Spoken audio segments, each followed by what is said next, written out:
Hello, I'm Mario Toneguzzi, managing editor of Canada's Entrepreneur. Joining me today on Calgary's podcast is Ryan Blackwell, who is culinary director and partner at Olia Restaurant in Calgary. Thanks for joining us today, Ryan. Thanks for having me. I appreciate the call. Okay, let's talk a little bit about the restaurant itself and the concept. What differentiates this concept compared to, say, all the other restaurants out there? Yeah, it's a competitive market. There's Yeah. lots of always battling new restaurants and great entrepreneurs and lots of good visionaries. So, it's hard to say exactly when you hit it correctly on if you can entertain to all the customers out there, and that's obviously always the intention.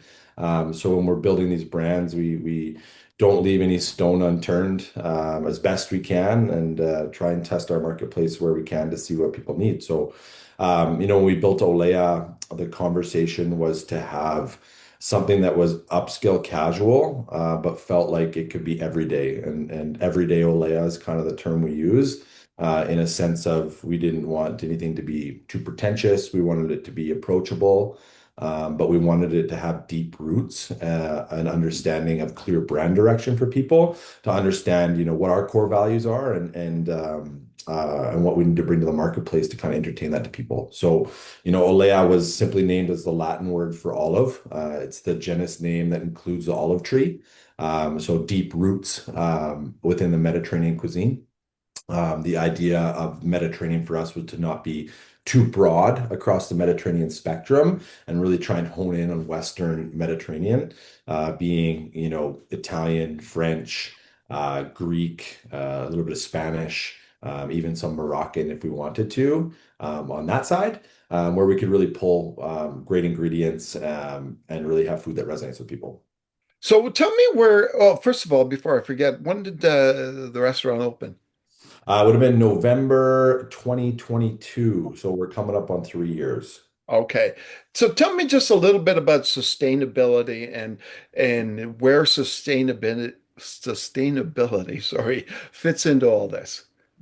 Yeah, I think it's an ongoing conversation and seeing what's available to us, right? And in a tricky marketplace of costs and cost to operate, especially within Canada, we have to be very selective on what we choose and where we pick from, for a couple reasons. One, longevity of us being able to get those products, and if they're ever changing, and two, price point too that makes sense to our guest.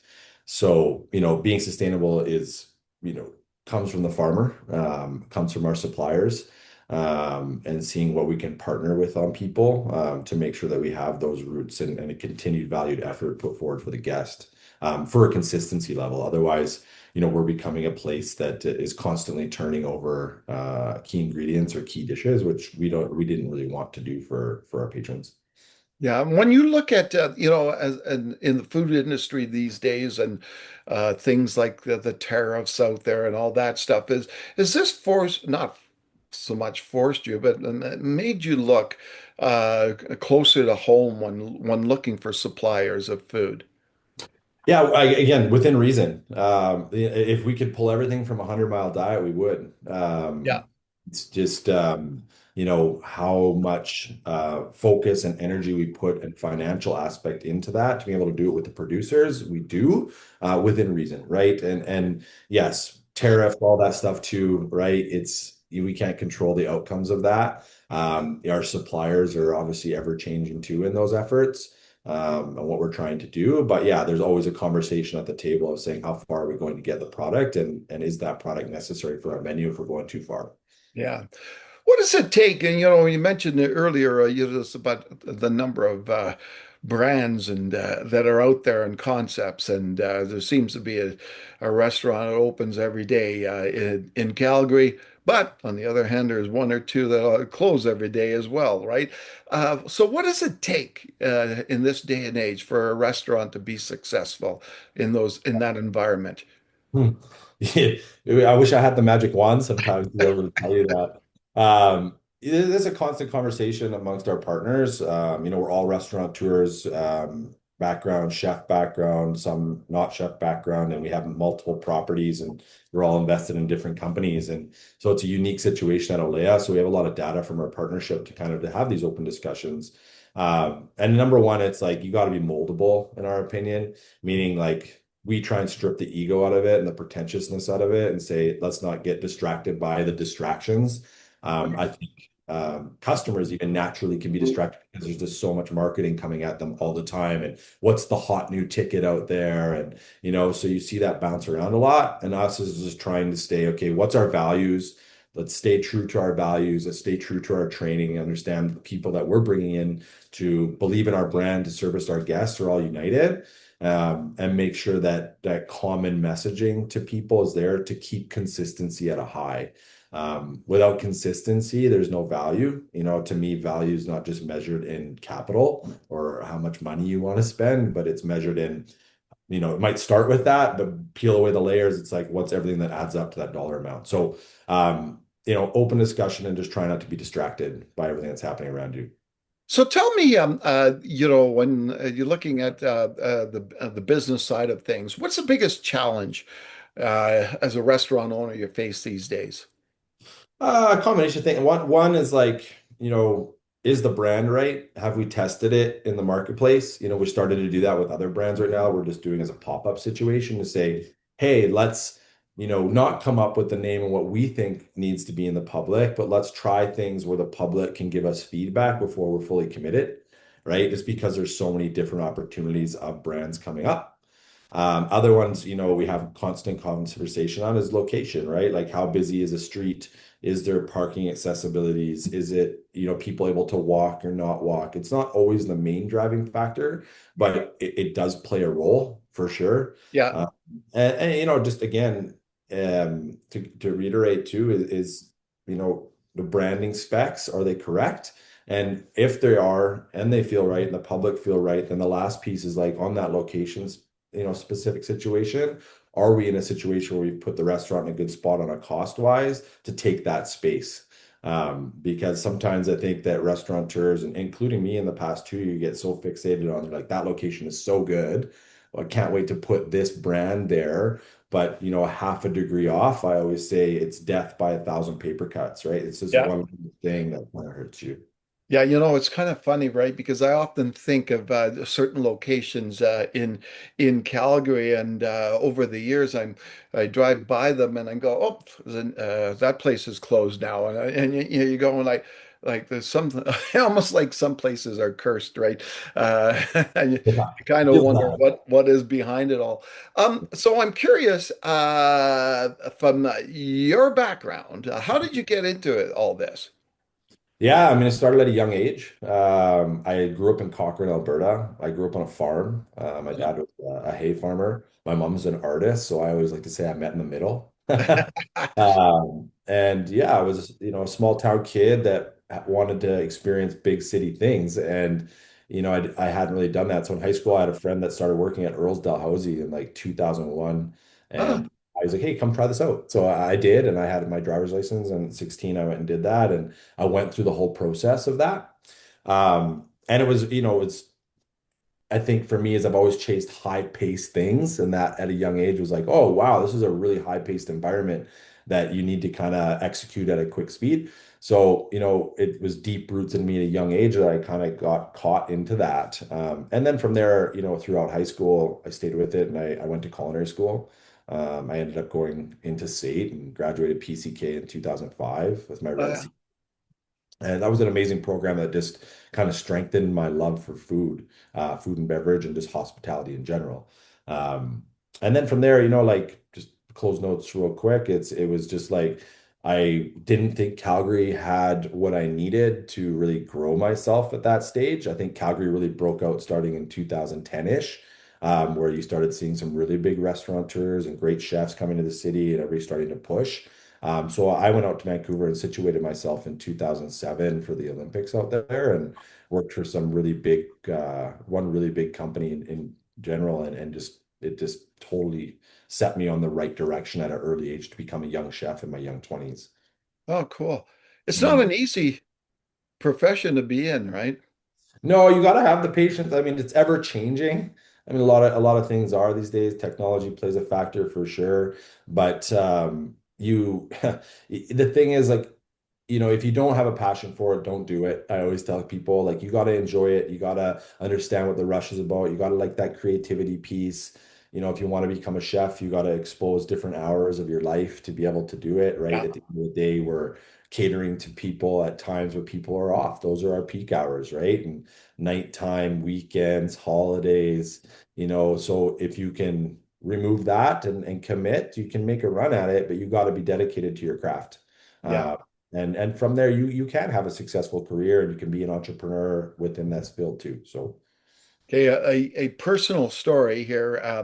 So last year, I remember I was at a Stampeders game, and I sat beside a guy who was a chef, and he was a chef in a couple of prominent uh, establishments in the city. And then he started telling me how devastating kind of life has been over the last since COVID and the number of chefs that he knew that committed suicide in that period. Like, what, you know, can you talk a little bit about that stress and in the industry and what the chefs need to do, I guess, to get through that?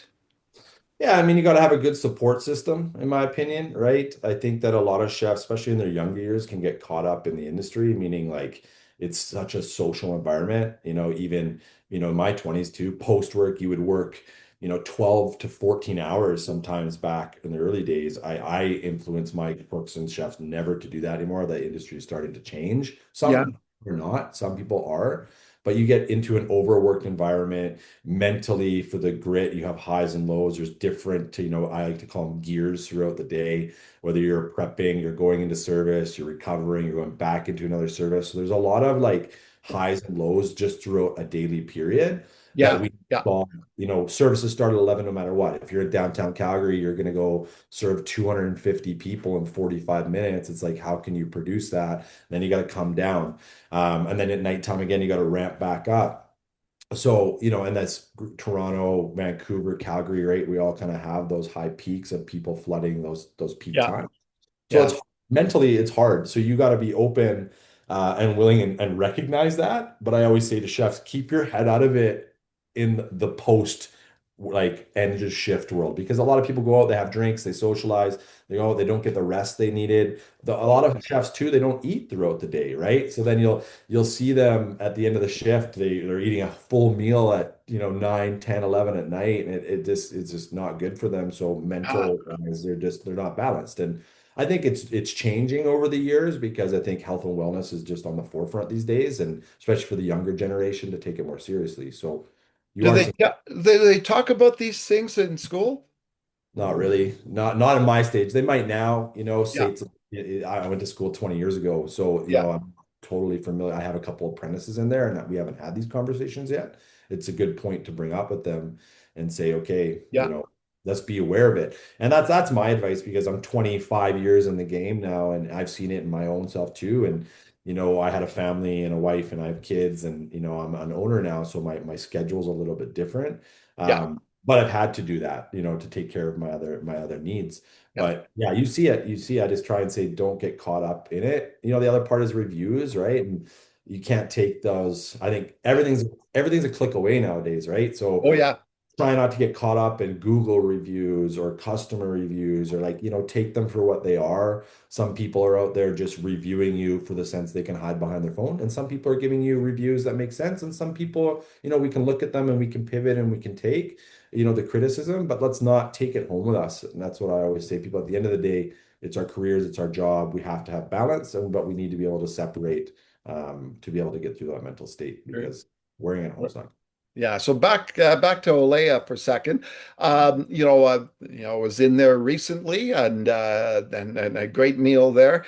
But you mentioned the pop-up, and I noticed the pop-up in the back. Tell me about that concept and what you're doing with pop-ups and why. Yeah. Yeah, so we're at the end of our season one, we like to call it, which was Ori Nori. It was successful, had some really good feedback from people. The idea of it was I talked to our partners when we had closed down Sensei Bar, and we loved Sensei, but it just didn't give us exactly what we wanted, and it kind of ran its course. So we're like, okay, well, what are we gonna do with the space? And instead, just kind of started the conversation of sitting here and go, oh, I'm going to tell customers what they want. I need the customers to give us some feedback, and we'll see, kind of how the feel is out there, and maybe we can get a more educated decision on what we want to change that space into.